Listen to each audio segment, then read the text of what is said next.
Добре дојдовте на каналот за микроскопирање.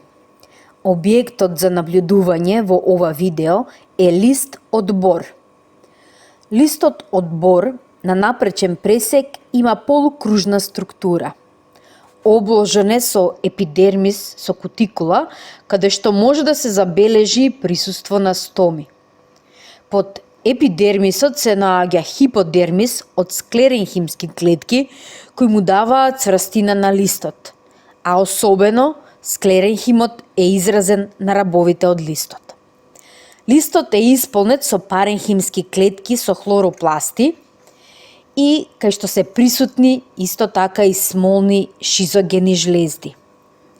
Во централниот дел од листот се наоѓа трансфузиозен паренхим кој што е одделен од мезофилот со ендодермис, а во него се наоѓаат и две спроводни снопчиња од затворен тип.